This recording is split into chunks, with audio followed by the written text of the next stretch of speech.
నమస్కారం. లైవ్ షోకి స్వాగతం. ఇక ఈరోజు అతిథుల పరిచయం డాక్టర్ బాలరాజు యాదవ్ గారు, బీఆర్ఎస్ నేత, అలాగే గొర్రెల కార్పొరేషన్ మాజీ చైర్మన్. డాక్టర్ కొనగాల మహేష్ గారు, కాంగ్రెస్ పార్టీ నేత. ఇక తెలంగాణలో మొత్తం వాదోపవాదాలు సాగుతూ ఉన్నాయి ఈ విచారణ సంఘాల వ్యవహారం మీద. ప్రత్యేకించి విద్యుత్ కొనుగోళ్లపై జస్టిస్ ఎల్ నరసింహారెడ్డి చేస్తున్న విచారణను తప్పుపడుతూ ఆక్షేపిస్తూ ఆయన పరిధి అతిక్రమించి మాట్లాడారంటూ తెలంగాణ మాజీ ముఖ్యమంత్రి కేసీఆర్ సంచలనమైనటువంటి లేఖ రాశారు. ఆ పరిణామాలు, అలాగే తెలంగాణకి విద్యుత్ సమస్య లేకుండా చేశాను, ఆ సంగతి గుర్తించకుండా ఇలాంటివి చేస్తారా, ప్రభుత్వాల మధ్య ఒప్పందాలు జరిగితే అందులో అవినీతి అని అంటారా అంటూ ఆయన ప్రశ్నిస్తున్నారు. అయితే కేసీఆర్ రాసిన లేఖపైన న్యాయ పరిశీలన చేస్తామని జస్టిస్ ఎల్ నరసింహారెడ్డి గారు చెబుతున్నారు. మరోవైపు కాళేశ్వరం ప్రాజెక్టుపై న్యాయ విచారణ, ఇంకోవైపు గొర్రెల స్కామ్ అంటూ దానిపైన రకరకాల విచారణలు, ఈడీ కూడా టేకప్ చేయటం, ఇవన్నీ కూడా కేసీఆర్ని ఉక్కిరిబిక్కిరి చేస్తున్నాయా? కేసీఆర్ వ్యూహాత్మకంగా జస్టిస్ నరసింహారెడ్డి కమిషన్పై లేఖాస్త్రం సంధించారా? ముందుగా బాలరాజు యాదవ్ గారు చెప్పండి, ఏమిటి ఈ లేఖ రాయటంలోని అంతరార్థం ఏమిటి? మరి ఇది న్యాయ వ్యవస్థను కించపరచడం అని కాంగ్రెస్ పార్టీ వాళ్ళు అంటున్నారు, లేదా బీజేపీ వాళ్ళు కాంగ్రెస్ వాళ్ళకంటే ఎక్కువగా రియాక్ట్ అయ్యారు. సో ఓవరాల్గా మీ వాదన ఏమిటి? కొమ్మినేని గారు, ముందుగా మీకు అదేవిధంగా సాక్షి టీవీ ప్రేక్షకులకి, యాజమాన్యానికి, ప్యానెల్ లో ఉన్న మిత్రుడు కొనగాల మహేష్ కు నమస్కారం. నమస్కారం. ప్రధానంగా కొమ్మినేని గారు, మీరు సీనియర్ జర్నలిస్టు, ఈ రాష్ట్ర రాజకీయాలు చూశారు, తెలంగాణ రాజకీయాలు చూసినారు, తెలంగాణ ఉద్యమ సమయంలో తెలంగాణ రాష్ట్రంలో పరిస్థితులను చూసినారు, ఉమ్మడి ఆంధ్రప్రదేశ్ లో కూడా మీరు ఒక సీనియర్ జర్నలిస్ట్ గా ఉన్నారు. మీరంటే మాకు గౌరవం ఉంది. మీ టీవీ ద్వారా, మీ ద్వారా ఎలా ప్రేక్షక సమాజానికి, తెలంగాణ సమాజానికి మీరు తెలియాల్సింది ఒకటే, ఏదైతే రీసెంట్ గా తెలంగాణలో కాంగ్రెస్ ప్రభుత్వం అధికారంలోకి వచ్చిన తర్వాత ఏ విధమైనటువంటి కక్ష సాధింపు చర్యలు చేస్తా ఉంది, ఏ విధంగా గత ప్రభుత్వం చేసినటువంటి ఆ అభివృద్ధి పనులను కావచ్చు, సంక్షేమ పథకాలని కావచ్చు, ఏ విధంగా వాటిని తొక్కి పడేస్తుంది, ఏ విధంగా వాటిని తీసేస్తున్నది అని ఒకసారి ఉదాహరించి మీతో చర్చలోకి పోతాను. ప్రధానంగా సార్, మేము దళితుల కోసం ప్రవేశపెట్టేటువంటి ఏదైతే దళిత బంధు పథకం ఉందో దాన్ని ఎత్తేసిన వాస్తవాన్ని గుర్తు చేస్తా ఉన్నా. అదేవిధంగా ఎత్తేసినట్టు ఎట్లా ప్రకటించారు? ఇంకా అమలు చేయలేదని చెప్పండి, కానీ ఎత్తేసినట్లు ఎట్లా చెప్తారు సార్? ఇప్పుడు టోటల్ గా సార్, ఇప్పుడు వారు చెప్పాల్సిన అవసరం ఉంది. మేము ఇలా క్వశ్చన్ చేస్తా ఉన్నాం సాక్షి టీవీ ద్వారా. ప్రభుత్వం కానీ, ప్రభుత్వ సంబంధించిన పెద్దలు కానీ, ముఖ్యమంత్రి గారు కానీ ఇంతవరకు దాని మీద విధి విధానాలు కానీ మార్గదర్శకాలు ఎటువంటి విడుదల చేయలేదు. అదేవిధంగా గృహలక్ష్మి సంబంధించి మేము గతంలో పేదల కోసం, గృహాల నిర్మాణం కోసం పెడితే దాని మీద కూడా ఎటువంటి విధి విధానాలు కానీ మార్గదర్శకాలు లేవు. అదేవిధంగా బలహీన వర్గాల కోసం మేము బీసీ బంధుని పెడితే ఆ బీసీ బంధు మీద దాని మీద విధానాలు కానీ మార్గదర్శకాలు లేవు. అదేవిధంగా ట్యాంక్ బండ్ పైన కేసీఆర్ గారి నాయకత్వంలో డాక్టర్ బాబాసాహెబ్ అంబేద్కర్ ఆర్టికల్ 3 ప్రకారం తెలంగాణ రాష్ట్రం ఏర్పడదని చెప్పేసి ఒక ఐకానిక్ గా అంబేద్కర్ విగ్రహం పెడితే కనీసం అంబేద్కర్ విగ్రహానికి ఆ పూలమాలలే కాదు, కనీసం అంబేద్కర్ విగ్రహాన్ని కనీసం అక్కడ చుట్టు పరిసరాలని శుభ్రపరిచి నివాళులు అర్పించేటువంటి స్థితిగతి ఈ తెలంగాణ ప్రభుత్వానికి లేదనే అంశాన్ని ఒకసారి స్పష్టంగా సాక్షి ద్వారా చెప్తా ఉన్నా. తెలంగాణ రాష్ట్రంలో కాంగ్రెస్ ప్రభుత్వం కొలువైన తర్వాతకి, రేవంత్ రెడ్డి గారు కొలువైన తర్వాతకి అమరవీరుల స్థూపం దగ్గరికి కానీ, అదేవిధంగా అమరవీరులకు నివాళులు అర్పించిన సందర్భాలు కానీ, జై తెలంగాణ అనే పదాన్ని ఉచ్చరించిన సందర్భాలు కూడా లేదనే అంశాన్ని కూడా స్పష్టంగా తెలియజేస్తా ఉన్నా. ఈ అంశాలన్నీ పరిశీలించిన తర్వాత ఏదైతే ఈ 190 రోజులలో ఈ కాంగ్రెస్ ప్రభుత్వం రేవంత్ రెడ్డి నాయకత్వంలో ఏర్పడ్డ తర్వాత ఈ కొమ్మినేని గారు ఇలా అనేక అంశాల పట్ల ఒకరోజు ధరణిని లీక్ ఇస్తారు, దాని మీద బ్రేకింగ్ న్యూస్ ఇస్తారు, పేపర్లు హెడ్డింగ్ ఇస్తారు, దానిలో బీఆర్ఎస్ పెద్దలకు లక్షల కోట్ల అవినీతి చేశారు, లక్షల ఎకరాలు ఆక్రమించుకుని చెప్తారు. దాని మీద 190 రోజులుగా ఎటువంటి అతిగతి కానీ, ఎటువంటి విచారణ కానీ, పురోగతి కానీ లేదనే అంశాన్ని ఇలా స్పష్టంగా చెప్తా ఉన్నాను. రెండో రోజు ఏం చెప్తారు? ఫోన్ ట్యాపింగ్ అని మాట్లాడతారు. మూడో రోజు ఏం చెప్తారు? కాళేశ్వరంలో మేడిగడ్డ పైన అవినీతి జరిగిందని చెప్పేసి మాట్లాడతారు. ఈ రోజు కూడా విద్యుత్ ఒప్పందాల పైన చెప్పేసి మాట్లాడతారు.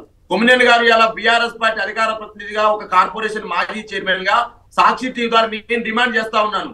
మా పార్టీ కూడా డిమాండ్ చేసింది. రాష్ట్ర శాసనసభలోనే ఒకవైపు హరీష్ రావు గారు, ఒకవైపు కేటీఆర్ గారు, ఒకవైపు మాజీ విద్యుత్ శాఖ మంత్రుడు జగదీశ్వర్ రెడ్డి గారు స్పష్టంగా చెప్పినారు, మీకేమైనా అపోహలుంటే, గత ప్రభుత్వం ఏదైనా తప్పు చేసిందనుంటే మీరు విచారణ సంస్థలు ఏర్పాటు చేయండి, విచారణ ఎదుర్కొంటారు, మీరు సిద్ధం అని చెప్పేసి ఆ రోజు స్పష్టంగా రాష్ట్ర శాసనసభలోనే చెప్పడం జరిగింది కొమ్మినేని గారు. ఇలా ఎందుకు ఈ యొక్క విద్యుత్ ఒప్పందాల పైన ఇలా ఎందుకు చర్చ జరుగుతుందనే అంశాన్ని సాక్షి ద్వారా చెప్తా ఉన్నాం. ఎందుకు కేసీఆర్ గారు లేఖ రాయాల్సి వచ్చిందనే అంశాన్ని స్పష్టంగా చెప్పాల్సిన ముందులో తెలంగాణ రాష్ట్రం ఏర్పాటు కాకముందు 2014 కొమ్మినేని గారు మీరు కూడా తెలంగాణ ఉద్యమ సమయంలో జర్నలిస్ట్ గా పనిచేస్తున్న సందర్భం, మీతో పాటు అనేక చర్చలలో నేను కూడా డిబేట్ చేశాను. తెలంగాణలో కరెంటు పరిస్థితి ఏ విధంగా ఉండే సార్ మీకు తెలియంది కాదు కదా. గ్రామాలలో చూస్తే ఓన్లీ 3 ఫేజ్ కరెంటు 6 గంటలు మాత్రం ఇచ్చేవారు, మిగతా కరెంట్ అంతా కూడా సింగిల్ ఫేజ్ తో నడిచేది, లేకపోతే కరెంటు లేకపోతుండేది.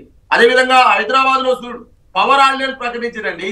పారిశ్రామిక రంగంలో కావచ్చు, ఐటీ రంగంలో కావచ్చు, కరెంటు లేకపోవడం వల్ల టోటల్ గా ఐటీ సెక్టార్, పారిశ్రామిక రంగం కురలిన పరిస్థితి చూసినాం. అదేవిధంగా వ్యవసాయ హాలిడేలు, పవర్ హాలిడేలు వ్యవసాయ రంగంలో చూసిన సందర్భాలు కూడా చూసినాం. అదేవిధంగా తెలంగాణ ఓకే, ఇష్యూకి రండి. మీరు చెప్పేవని వాస్తవాలే కావచ్చు, కానీ ఇప్పుడు ఇష్యూ ఏంటంటే డైరెక్ట్గా జస్టిస్ గారికి కేసీఆర్ గారి లేఖ రాయటం ద్వారా ఏం చెప్పదలిచారు, ఇప్పుడు అది ఏం జరుగుతుంది, ఆ పరిణామ క్రమం మీద సంక్షిప్తంగా మాట్లాడితే మళ్ళీ కాంగ్రెస్ ఆయన కూడా మాట్లాడిన తర్వాత మళ్ళీ మీరు మాట్లాడవచ్చు. కొమ్మినేని గారు, ఎందుకు నేను ఈ అంశాలు చెప్తున్నంటే తెలంగాణ సమాజం కానీ వ్యూవర్స్ కానీ గతంలో తెలంగాణలో విద్యుత్ రంగ పరిస్థితిని ఒకసారి రిమైండ్ చేస్తా ఉన్నా తప్ప మీకు వివరించడం కోసం కాదు, మీకు తెలియని కాదు. కాబట్టి గతంలో తెలంగాణ ఉన్న పరిస్థితులను, ఈ రోజున తెలంగాణ పరిస్థితులు, కేసీఆర్ గారి నాయకత్వానికి ముందు విద్యుత్ రంగంలో ఏ పరిస్థితులు ఉండే, కేసీఆర్ నాయకత్వం తర్వాత తెలంగాణ ఎటువంటి విద్యుత్ రంగ పరిస్థితులు అనే అంశాన్ని తెలియజేస్తూ ఇవాళ నరసింహారెడ్డి గారి నాయకత్వం ఏర్పడినటువంటి ఏదైతే కమిషన్ ఉందో ఆ కమిషన్ ఎందుకు వేసినారు, ఎవరిని బదనాం చేయడానికి వేసినారు, ఎవరు ఏం నిగ్గుదేవత చేసినారు అనే అంశాన్ని ఒక 3 అంశాలు చెప్తాను. ఒక ఛత్తీస్గఢ్ అనే రాష్ట్రం నుంచి ఆ రోజు కాంగ్రెస్ పార్టీ అధికారులు ఉంది, రమణ సింగ్ గారు ముఖ్యమంత్రిగా ఉన్నారు. ఇక్కడ తెలంగాణలో కేసీఆర్ గారు కాంగ్రెస్ గారు బీజేపీ రమణ సింగ్ గారు బీజేపీ సరే అప్పుడున్నటువంటి ఛత్తీస్గఢ్ ప్రభుత్వము, ఇక్కడ ఉన్నటువంటి తెలంగాణ ప్రభుత్వము, 2 ప్రభుత్వాల మధ్యన జరిగే ఒప్పందంలో ఏమి అవినీతి జరుగుతుందో ఆ అవినీతిని నరసింహారెడ్డి గారి నాయకత్వంలో ఏం తేలుతారో ఓ అంశాన్ని స్పష్టంగా తెలియదలుచుకున్నా. 2వ అంశం, ఇవాళ ఏదైతే యాదాద్రి పవర్ ప్లాంట్ నిర్మాణం కావచ్చు, మనుగూరు పవర్ ప్లాంట్ నిర్మాణం కావచ్చు, అదే విధంగా కొత్తగూడెం పవర్ ప్లాంట్ నిర్మాణం కావచ్చు. ఈ పవర్ ప్లాంట్ నిర్మాణం అనేది ఏ సంస్థకి ఇచ్చినాం మేము? బిహెచ్ఎల్ అనేది భారతదేశ నవరత్నాలలో ఒక ప్రముఖమైనటువంటి అభివృద్ధి ప్రభుత్వ రంగ సంస్థ. ప్రభుత్వ రంగ సంస్థకు మధ్యన ప్రభుత్వాల మధ్య జరిగే ఒప్పందంలో ఎటువంటి అవినీతి జరుగుతుందో ఆ అవినీతిని ఎట్లా తేల్చాలని చూస్తారో. మహేష్ గారు చెప్పండి, ఏమిటి కావాలని కక్షగట్టి ఇవన్నీ చేస్తున్నారా, ఎట్లా దీన్ని సమర్థించుకుంటారు? ప్రభుత్వాల మధ్య జరిగిన ఒప్పందాల్లో అవినీతి అని ఎట్లా చెప్తారు? జస్టిస్ నరసింహారెడ్డి గారు ఏం వ్యాఖ్యానించారు, ఆ వ్యాఖ్యలు ఏం వ్యాఖ్యలో తెలియదు కానీ స్పష్టత లేదు కానీ, బట్ కేసీఆర్ గారు ఏ వ్యాఖ్యల్ని ఆక్షేపించారు? గుడ్ మార్నింగ్ కొమ్మినేని గారు, మీకు సాక్షి ప్రేక్షకులందరికీ ఈరోజు ముస్లిం సోదరులు పవిత్రంగా జరుపుకునే బక్రీద్ పండగ ఈ సాక్షి ద్వారా తెలంగాణ ముస్లిం సోదరిమణులందరికీ కూడా బక్రీద్ శుభాకాంక్షలు. కొమ్మినేని గారు, మీకు తెలుసు ఈ ప్రభుత్వం చాలా పారదర్శకంగా పనిచేస్తుంది. ఏ గతంలో ప్రతిపక్షంలో ఉన్నప్పుడు ఏ అనుమానాలను అయితే వ్యక్తం చేసినామో వాటిని శాసనసభ ఏర్పాటైనాక తెలంగాణలో రేవంత్ రెడ్డి గారు ముఖ్యమంత్రి అయిన తర్వాత జరిగిన మొదటి అసెంబ్లీ సమావేశాల్లో అన్ని అంశాలు టేబుల్ చేయడం జరిగింది. అన్ని అంశాల మీద పవర్ పాయింట్ ప్రెజెంటేషన్ చేసి అధికారుల నుంచి నివేదికలు తీసుకొని ఇక్కడిక్కడ లోపాలు జరిగినాయని చెప్తే దానికి కేసీఆర్ గారు అయితే రాలేదు, తప్పించుకొని తిరిగిండ్రు. కేసీఆర్ గారు అక్కడిక్కడ పొలిటికల్ మీటింగ్లు అటెండ్ చేశారు కానీ ముఖ్యమంత్రి గారు మాజీ ముఖ్యమంత్రిగా ఉండి ప్రతిపక్ష నేతగా ఉన్నటువంటి వ్యక్తి సభలకు రాలేదు. కానీ వారి పార్టీ నుంచి సీనియర్ నాయకుడు మాజీ విద్యుత్ శాఖ మంత్రి జగదీశ్వర్ రెడ్డి గారు చాలా సవాళ్లు చేసిండు మాకు. మేమేం తప్పు చేయలేదు, దమ్ముంటే విచారణ చేసుకోండి, విచారణ కనీసం మీరు సభా రికార్డులు చూస్తే ఒక 10 సందర్భాల్లో మీరు విచారణ చేసుకోవచ్చు అన్నారు. ఇప్పుడు విచారణ మొదలు పెట్టినాక నేను రానంటారు ఏంది? దీనిలోనే అర్థమవుతుంది కదా తెలంగాణ రానంటలేదు, ఆయన రాననే అంటున్నాడు. నరసింహారెడ్డి గారు చేసిన కాదు నరసింహారెడ్డి గారు చేసిన వ్యాఖ్యల మీద ఆయన అభ్యంతరం చెబుతున్నారు. ఆయన అది బాధ కలిగింది అని అంటున్నారు. ఏమిటి ఇట్లా మీరు ఇట్లా వ్యాఖ్యానించిన తర్వాత మీరు ముందస్తుగా ఒక అభిప్రాయానికి వచ్చారన్నది కేసీఆర్ గారి వాదన. కేసీఆర్ గారు చేయడం వల్ల ఒక్క నిమిషం మహేష్ గారు మాట్లాడిన తర్వాత సంబంధం లేని టాపిక్ మాట్లాడినా కూడా కొమ్మినేని గారు కూడా ఆపే ప్రయత్నం చేయలేదు. మీరేదో మా ప్రభుత్వం మీద దుమ్మెత్తే ప్రయత్నం చేశారు కానీ అవి పెద్దగా ప్రజలు సీరియస్ గా తీసుకుంటలేరు. కాబట్టి మీరు గతంలో చైర్మన్ గా చేసిన శాఖలో 700 కోట్ల అవినీతి జరిగితే అధికారులను అరెస్టులు చేస్తున్నారు. ఈడీ కూడా ఇన్వాల్వ్ అయినటువంటి పరిస్థితి. మేమంతా శుద్ధపూసలం, అసలు మా ప్రభుత్వ హయాంలో అవినీతి జరగలేదు అన్నట్టుగా మీరు ఇప్పటిదాకా ఉపన్యాసం ఇచ్చినా కూడా విన్నా నేను. మీరు కూడా ఆగాలి. సో నేనేమంటున్నా అంటే కొమ్మనేని గారు వారన్న మాటలు ఒక ఎత్తు అయితే నరసింహరెడ్డి గారి వాక్యాలు తెలంగాణ కేసీఆర్ గారిని ఎంత బాధించినాయో తెలియదు కానీ కేసీఆర్ గారి 10 ఏళ్ల పాలన తెలంగాణ ఈ 10 ఏళ్ల కాలంలో తెలంగాణ ప్రజలనే కాదు భవిష్యత్తు ఒక దశాబ్ద కాలంలో వారు చేసినటువంటి అవినీతి అక్రమాలు దోపిడీ వల్ల శతాబ్ద కాలం తెలంగాణ ప్రజానీకాన్ని బాధించేటువంటి పనులు చేసిపోయారు వాళ్ళేం ఉత్తగా పోలే తెలంగాణను ఆగం చేసిపోయారు తెలంగాణను లూటీ చేసిపోయారు సో అట్లాంటి సందర్భంలో వారు చేసిన అవినీతి కార్యక్రమాల మీద ఎలా విచారణ జరుగుతుంది కొమ్మనేని గారు మీకు తెలుసు విచారణ మేము ప్రభుత్వం మా నుంచి ఏదైనా అధికారుల కమిటీ వేస్తే దాన్ని ప్రభుత్వ కక్ష సాధింపు చర్యలని మీరన్నా ఎవరన్నా కూడా మేము పడతాం కానీ మేము సిట్టింగ్ జడ్జి అడిగినాం అవైలబిలిటీ ఆఫ్ జడ్జెస్ తక్కువ ఉన్నారు కాబట్టి సిట్టింగ్ జడ్జిని ఇవ్వకపోతే రిటైర్డ్ జడ్జిలతో కమిషన్లు వేసినాం కమిషన్ అనే దానికి ఒక విలువ ఉంది వారు ఎవరు ఎల్ నరసింహారెడ్డి గారు ఎవరు వారికి ఎంత క్రెడిబిలిటీ ఉంది వారి మీద ఎంతకంటే అంతకు మాట్లాడవచ్చు అంటే కేసీఆర్ గారు నేను చేసిన తప్పును నా అవినీతిని ప్రశ్నిస్తారా అన్నట్టుగా విరుచుకుపడి ఎదురుదాడి చేయడం అనేది కరెక్ట్ కాదు వారు ఇన్ని సీనియర్ పొలిటీషియన్ ఇన్నేళ్ళు 10 ఏళ్ళు ముఖ్యమంత్రిగా చేసి దిగిపోయినారు ప్రతిపక్ష నాయకుడుగా ఉన్నారు అట్లాంటి సీనియర్ నాయకుడు ఒక కమిషన్ ఉద్దేశించి నోటికొచ్చింది మాట్లాడతారా మళ్ళా గదే సొంత డబ్బా కమిషన్ ఏమడిగింది ఇప్పుడు మనం ఏ విషయానికి వద్దాం కేసీఆర్ గారు ఎవరిని విమర్శిస్తున్నారండి శ్రీకృష్ణ కమిషన్ అనే కమిషన్ యొక్క సీక్రెట్ రిపోర్ట్ బయట పెట్టిన అత్యంత క్రెడిబిలిటీ కలిగినటువంటి జడ్జి ఎల్ నరసింహారెడ్డి గారు తెలంగాణ బిడ్డ ఆయనను విమర్శిస్తున్నారా కేసీఆర్ గారు అదొకటి రెండు ఏమడిగిండు కమిషన్ ఏమడిగింది కేసీఆర్ గారిని ఛత్తీస్గఢ్ ఒప్పందంలో జరిగినటువంటి అవకతవకల మీద మీ వివరణ ఏంటి తర్వాత యాదాద్రి థర్మల్ పాయింట్ తర్వాత కొత్తగూడెం దామచర్ల పాయింట్ మీద మీ అభిప్రాయాలు ఏంటి మీకున్న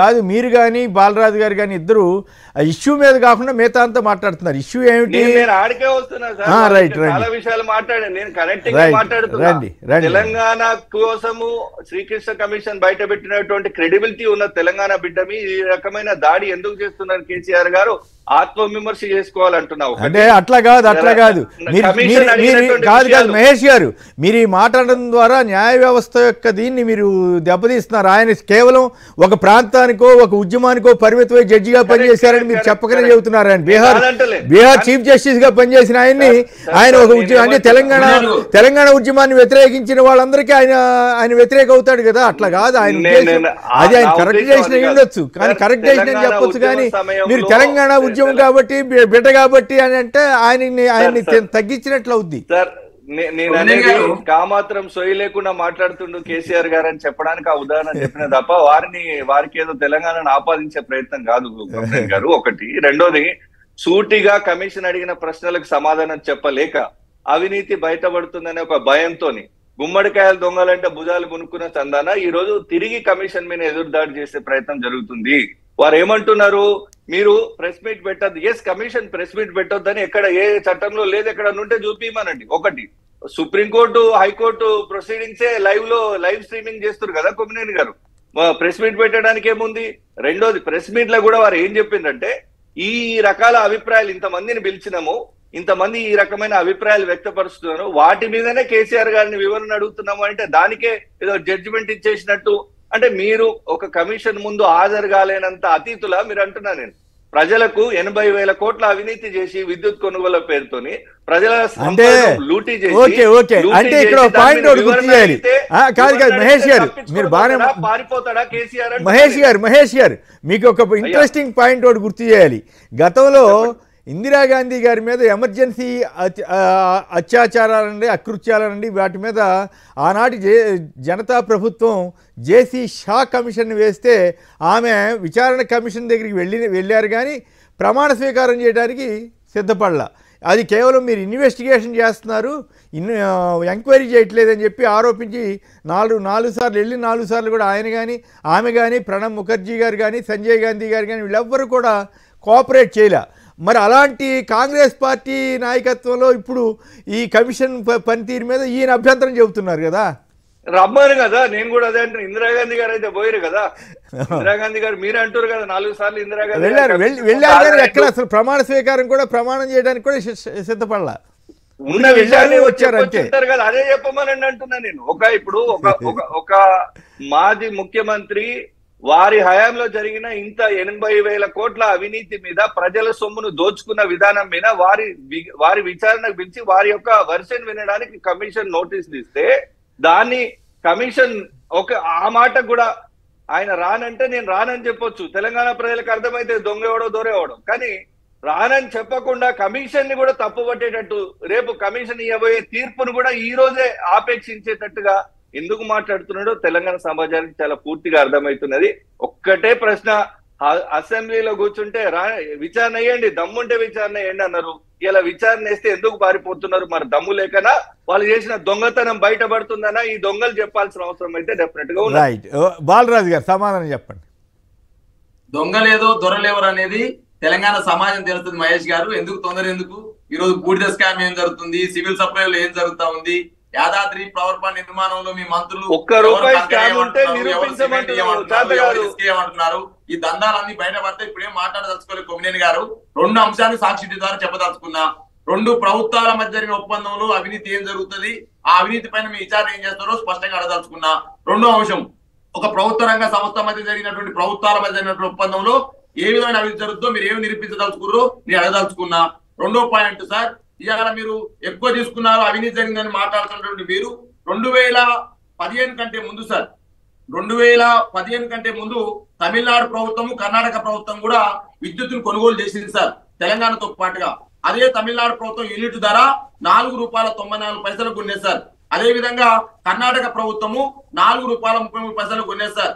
కానీ తెలంగాణ ప్రభుత్వము ఛత్తీస్గఢ్ తో తీసుకున్న ఒప్పందంలో ₹3.90 మాత్రమే అని చెప్పేసి గుర్తు చేయదలుచుకున్నా. కాబట్టి ఇలా ఇంకో మాట కూడా మాట్లాడారు ఎల్నరసింహారెడ్డి గారు. ఎందుకు కేసీఆర్ గారు విచారణకు రానని చెప్పినారా? ఏమన్నా విచారణ 100% వస్తాం, మీరు పిలిచినారు వస్తామని చెప్పినాము. ఎమ్మెల్సీ ఎలక్షన్లు, పార్లమెంట్ ఎలక్షన్లు మేము ఎలక్షన్ కార్యక్రమాలు ఉన్నాం కాబట్టి మేము ఎప్పుడు వస్తామని చెప్పినాము? జూన్ 15వ తారీఖు వస్తామని చెప్పినాము. వాస్తవానికి మేము జూన్ 30వ తారీఖు వస్తామని చెప్తే, జూలైలో వస్తామని చెప్తే నరసింహారెడ్డి గారు మళ్ళీ రిక్వెస్ట్ చేస్తే డెఫినెట్ గా సార్ మేము డెఫినెట్ గా వస్తామని చెప్పినాము. జూన్ 15 అని చెప్పినాము. జూన్ 15 మీరు వస్తామని చెప్తే జూన్ 11వ తారీఖు రోజు మీరు ఏ విధంగా ప్రెస్ మీట్ పెట్టి విచారణ చేయకుండా, అదే విధంగా విచారణ నుంచి ఎవరైతే విచారిస్తాం అనుకుంటున్నారో విచారించే వాళ్ళ నుంచి ఎటువంటి సమీకరణ ఏదైతే మీరు అంశాల స్వీకరణ జరగకుండా ప్రెస్ మీట్ పెట్టి ఏదో తెలంగాణ ప్రభుత్వం తప్పు చేసినట్టు, గత ముఖ్యమంత్రి తప్పు చేసినట్టు, విద్యుత్ ఒప్పందాలు ఏదో జరిగినట్టు అనే అంశాన్ని ఏదైతే చెప్పినారో దాన్ని మేము ఆక్షేపించిన వాస్తవాన్ని ఇలా సాక్షి ద్వారా తెలియజేస్తా ఉన్నా. 2వ అంశం కూడా ఇవాళ నేను కొమ్మినేని అడగదలుచుతా ఉన్నాను. ఇవాళ గ్రిడ్ లో ఎట్లా చేయనని చెప్పినారు సార్. ఇలా తెలంగాణ జైన్ అయినటువంటి అయితే పవర్ గ్రిడ్ కార్పొరేషన్ ఉందో అది కేంద్ర ప్రభుత్వ సంస్థ సార్. కేంద్ర ప్రభుత్వ సంస్థల్లో, రాష్ట్ర ప్రభుత్వ సంస్థల్లో పనిచేసే వాళ్ళు ఎట్లా అవినీతి జరుగుతుందో నాకేం అర్థం కావట్లేదు. కేసీఆర్ బదనాం చేయడానికి, కేసీఆర్ ని ఏదో చేసిందని అవినీతి. 2వ అంశం చెప్తున్నా sir, 2003 electricity act electricity regulation commission ఏదైతే ఉందో అది న్యాయబద్ధమైనటువంటి సంస్థ, దానికి న్యాయ సంపత్తి కలిగినటువంటి స్వయం ప్రతిపత్తి కలిగిన సంస్థ. ఆ సంస్థ ద్వారా మాత్రమే విద్యుత్ ఒప్పందాలు, విద్యుత్ కొనుగోలు తెలంగాణలో జరిగాయి తప్ప వ్యక్తిగతంగా కేసీఆర్ పోయో, కొమ్మినేని పోయో, బాలా యాదవ్ పోయో ఒప్పందం చేసుకున్నారు కొమ్మినేని గారు. మరి ఈ రకంగా ఎక్కడ ఏమి లేదు, లేని దగ్గర కమిషన్ వేసి ఆ కమిషన్ ద్వారా ఏదో కేసీఆర్ చేసిండని చెప్పేసి ఆ కేసీఆర్ ని బదనం చేయాలని ఆలోచనతో చేస్తున్న కుట్రని డెఫినెట్ గా తెలంగాణ పౌరుడుగా, తెలంగాణ ఉద్యమకారుడుగా, ఒక మాజీ కార్పొరేషన్ ఇంకో మాట చెప్పిన మహేష్ గారు. మహేష్ గారు మాట్లాడిన తర్వాత మళ్ళీ మాట్లాడుతురు కానీ ఒక్క నిమిషం. మల్లేశ్వర రెడ్డి గారు బెంగళూరు, చెప్పండి. కేసీఆర్ గారు కరెంటు సమస్య లేకుండా చేసినందుకు నా మీద ఇది దర్యాప్తులు చేస్తారా అన్నట్లుగా ఆయన ఆక్షేపిస్తూ ఉత్తరాలు రాశారు, మీరేమంటారు? మల్లేశ్వర్ గారు నమస్తే సార్. నమస్తే, మాట్లాడండి. మీకు అక్కడ ఉన్న పెద్దలకు నమస్తే సార్. యాక్చువల్లీ కేసీఆర్ గారు చేసిందైనా మిగతా ఏ గవర్నమెంట్ లో చేసిన పెద్దలు చేసిందైనా ఆ ప్రభుత్వము ప్రజలకు అందుబాటులో ఉండాలని చేస్తారు సార్. నిర్ణయాలు తీసుకునేటప్పుడు కూలంకషంగా చర్చించి తీస్తారు. ప్రభుత్వాలు మారిన వెంటనే వారి మీద కక్షపూరితంగా ఇలాంటి ప్రభుత్వాలు ఎలా చేస్తున్నాయంటే ప్రజలు విద్వేషపూర్వకంగా చేస్తున్నారనే ధోరణికి వచ్చేసారు సార్. ఇందుకు అనేక ఉదాహరణలు ఉన్నాయి. సో ఇప్పుడు వాళ్ళు తీసుకొని ఇప్పుడు తెలంగాణలో ముందు విద్యుత్ కష్టాలు ఎన్ని ఉన్నాయో అందరికీ తెలుసు. ఇప్పుడు ఆ విద్యుత్ కష్టాల నుంచి బయటపడడానికి కేసీఆర్ చేసిన శాయశక్తులకు కృషి చేశాడు. సో ఒక స్టేజ్ కు తీసుకొచ్చారు. ఇప్పుడు అధికారం ఉంది కదా అని చెప్పేసి ఇలా చేయడం అనిపిస్తుంది సార్, కక్ష సాధింపు చర్య అనిపిస్తుంది సార్ చూడడానికి. రైట్, ఓకే అండి. రైట్, మహేష్ గారు చెప్పండి, ప్రభుత్వాల మధ్య జరిగిన ఒప్పందాల్లో అవినీతి ఏమిటి అనేది ఒక ప్రశ్న. అట్లాగే బీజేపీ ప్రభుత్వంతో ఒప్పందం అయినప్పటికీ కూడా కాంగ్రెస్ ప్రభుత్వంతో కూడా ఆ ఒప్పందం కొనసాగింది కదా, మరి అట్లా అంటే ఇప్పుడు కాంగ్రెస్ ప్రభుత్వంలో కూడా అవినీతి జరిగిందని మీరు ఒప్పుకున్నట్లవుద్దా? కొమ్మినేని గారు, ఒక స్పష్టమైన మాట ఏంటంటే ఉమ్మడి రాష్ట్రంలో తెలంగాణలో ఎక్కువ విద్యుత్ నిర్మాణాలు లేవు, విద్యుత్ ఉత్పాదక సంస్థలు లేవు అని చెప్పి ఉమ్మడి రాష్ట్రం నుంచి ఎప్పుడైతే విభజన చేస్తున్నామో అప్పుడే తెలంగాణకు మేలు చేయాలన్న ఉద్దేశంతో, మళ్ళీ అండర్లైన్ చేసి పెట్టుకోవచ్చు బాలరాజు గారు, తెలంగాణకు మేలు చేయాలి, తెలంగాణ ప్రజలకు విద్యుత్ అందుబాటులో ఉండాలనే ఉద్దేశంతో విభజన ఆస్తులు అప్పులు పంచిన రేషియోకు భిన్నంగా 58% తెలంగాణకి ఇచ్చి 42 మాత్రమే ఆంధ్రాకి ఇచ్చింది అప్పటి కాంగ్రెస్ ప్రభుత్వం. అంటే తెలంగాణలో విద్యుత్ కొరత లేకుండా ముందస్తుగా అగ్రిమెంట్ లోనే, చట్టంలోనే, ఒప్పందంలోనే ఏర్పాటు చేసినటువంటి కాంగ్రెస్ ప్రభుత్వం దానికి అనుగుణంగా వచ్చిన ప్రభుత్వాలు చేసే పని చేస్తాయి. అయితే ఇక్కడ ప్రభుత్వంతో కాదు ఒప్పందం, ప్రభుత్వ యజమాయిషిలో నడిచే ఒక సంస్థతో వారు చేసుకున్నట్టు ఒప్పందం ఇది. ఇందాక బాలరాజు గారు అంటున్నారు, అది కేసీఆర్ గారి లేఖలో కూడా ప్రస్తావనకు వచ్చింది. ఈఆర్సీ, ఎలక్ట్రిసిటీ రెగ్యులేషన్ కమిషన్ ముందు మేము వాదనలు వినిపించిన తర్వాత వాళ్ళ అప్రూవల్ మేరకే మేము ఈ ఒప్పందాల మీద ముందుకు పోయినామని చెప్పారు. అప్పుడు రేవంత్ రెడ్డి గారు కూడా దాన్ని వ్యతిరేకిస్తూ, దాన్ని సవాల్ చేస్తూ వారి వాదన వారు వినిపించారు. సరే, ఇప్పుడు ఏమంటున్నామంటే ఎలక్ట్రిసిటీ ఇప్పుడు ఏదైనా బిల్డింగ్ కడతామని పర్మిషన్ తీసుకొని దానిలో డీవియేషన్స్ ఉంటే యాక్షన్స్ ఉంటాయా ఉండయా? సేమ్ అట్లనే ఎలక్ట్రిసిటీ రెగ్యులేషన్ కమిషన్ కు వీళ్ళు ఇచ్చిన అఫిడవిట్స్ వేరు, వాళ్ళు ఇచ్చిన జడ్జిమెంట్స్ వేరు, వీళ్ళు అమలు చేసిన విధానం వేరు. కొనుగోలులో 3 రూపాయల 90 పైసలకు నేను విద్యుత్ కొన్నా, ఇది పెద్ద కాస్ట్లీ వ్యవహారమా అని అడుగుతున్నాడు, తిరిగి క్వశ్చన్ చేస్తున్నారు కమిషన్ ని. 2 రూపాయలకు కూడా అవైలబిలిటీ ఉన్న రోజుల్లో తెలంగాణను ఒక్కొక్క యూనిట్ ₹1.90 ఎక్కువ కొనిపించినటువంటి పరిస్థితుల్లో ఎన్ని లక్షల కోట్లు చేతులు మారినాయో, ఎన్ని లక్షల కోట్లు. అయితే కీలకమైన ప్రశ్న మీరు సమాధానం చెప్పట్లేదు. కీలకమైన ప్రశ్న ఏమంటే, భారతీయ జనతా పార్టీ ప్రభుత్వం ఛత్తీస్గఢ్లో ఉన్నప్పుడు విద్యుత్ కొనుగోలుకు ఒప్పందం చేసుకున్నారు. ఆ తర్వాత మాట కామంట మిగతా ఇష్యూస్లో మీ ఇద్దరు ఏమన్నా మాట్లాడుకోండి, కానీ తెలంగాణలో ఆ రోజుల్లో కరెంటు సమస్యను తీర్చడంలో కేసీఆర్ సఫలమయ్యారు అనేటువంటి భావన సర్వత్రా ఉంది. అయితే అధికంగా పెట్టి కొనుగోలు చేశారనే విమర్శ ఉంది. కానీ ఇక్కడ అవినీతి అనే పాయింట్ వచ్చినప్పుడు 2 ప్రభుత్వాల మధ్య లేదా ప్రభుత్వ సంస్థ, మీరు అనుకున్నట్లు ప్రభుత్వ సంస్థ BHEL తోటి ఇక్కడ దామచర్ల ఒప్పందం అయ్యారు, దామచర్ల పవర్ ప్లాంట్. BHEL డబ్బులు ఇస్తుందా? ఎట్లా? ఈ పాయింట్ మీద ఇప్పుడు బాలరాజు గారు అడుగుతున్న దానికి మీరు సూటిగా మీ దగ్గర ఉన్న సమాధానం ఉంటుందా? ఫస్ట్ బీజేపీ ప్రభుత్వం, ఆ తర్వాత కాంగ్రెస్ ప్రభుత్వం, 2 ప్రభుత్వాలతోటి కొనుగోలు చేశారు కదా. ఒకవేళ బీజేపీ తోటి అవినీతి జరిగి ఉంటే కాంగ్రెస్ తో కూడా జరిగి ఉండాలి కదా. మరి ఆ యాంగిల్లో కూడా మీరు విచారణ చేయిస్తారా? సార్, అగ్రిమెంట్ జరిగేటప్పుడు ఉన్న ఒప్పందాల ఆ తర్వాత వచ్చిన ప్రభుత్వాలు కొనసాగించకపోతే వాళ్ళు కోర్టుకు పోతారు. సో తెలంగాణ ప్రభుత్వం కోర్టుకు పోతుంది. సో అగ్రిమెంట్ జరిగినప్పుడే తెలంగాణకు అన్యాయం జరిగిందని చెప్తున్నాం. తర్వాత వచ్చిన కాంగ్రెస్ ప్రభుత్వానికి దీన్ని ఆపాదించే ప్రయత్నం దయచేసి చేయొద్దు. 1. 2, నేనేమంటున్నా, ఈఆర్సీలో ఇచ్చిన పర్మిషన్ కు భిన్నంగా ఈ కార్యక్రమాలు జరిగినాయని నేను ఘంటాపథంగా చెప్తున్నా. ఒకవేళ వాళ్ళు అవినీతి చేయకపోతే వచ్చి చెప్పమనండి. 1.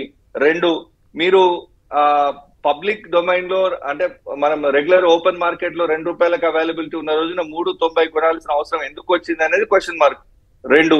3, మీరు అన్నట్టు కరెంటు కొరత లేకుండా చేశారంటే దానికి ఫౌండేషన్ వేసిందే మేము కదా. 58-42 రేషియోలో కదా ఆ రోజు కరెంటు పంపకాలు చేసింది మేము కదా. సో నేనేమంటున్నా అంటే, ఇప్పుడు 80,000 కోట్లతో సంబంధించిన ప్రజాధనంతో ముడిపడున్న వ్యవహారం ఇది. మాజీ ముఖ్యమంత్రిగా దానిలో ఏం జరిగిందనే వివరణ ఇచ్చుకునే బాధ్యత వారి మీద ఉంటది.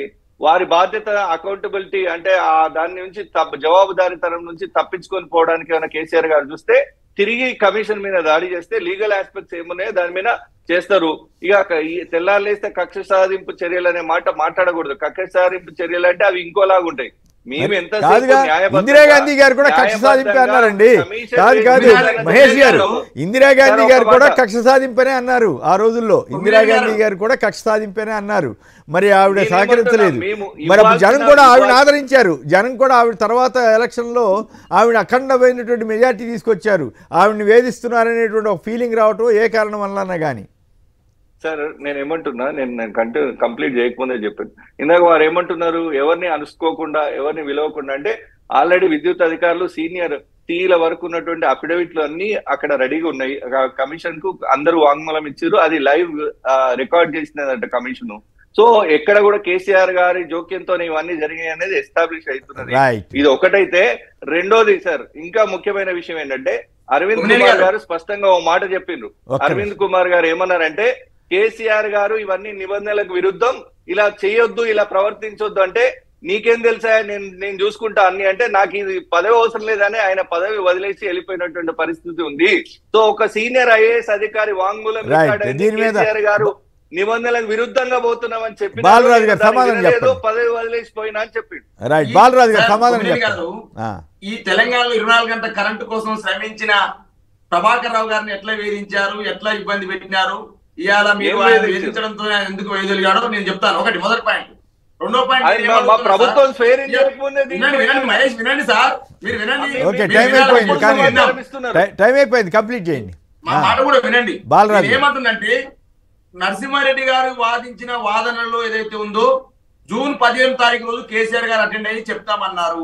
జూన్ 11వ తారీఖు రోజే మీరు ఎందుకు ముందే కూసింది ఎందుకు కోయిలా? కాంగ్రెస్ వారు మాట్లాడిన మాటలలో వారు ఇచ్చిన మీడియా బ్రీఫింగ్ లో కాంగ్రెస్ పార్టీ నేతలు కాంగ్రెస్ పార్టీ ముఖ్యమంత్రి రేవంత్ రెడ్డి గారు మాట్లాడినట్టే కేసీఆర్ గారు ఏదో తప్పు చేసినట్టు, కేసీఆర్ గారు ఏం చేయనట్టు మాట్లాడడంతో దీన్ని ఆక్షేపించినాము. వారు కాక 15 మా వాదన విన్న తర్వాతకి, నిపుణుల వాదన విన్న తర్వాతకి కన్క్లూజన్ ఇస్తే డెఫినెట్ గా మేము హర్షించే వాళ్ళము. రైట్, చూద్దాం మరి ఏం జరుగుతుందో. కేసీఆర్ గారికి హాజరయ్యే అవకాశం ఇస్తున్నారు. ఇప్పటికైనా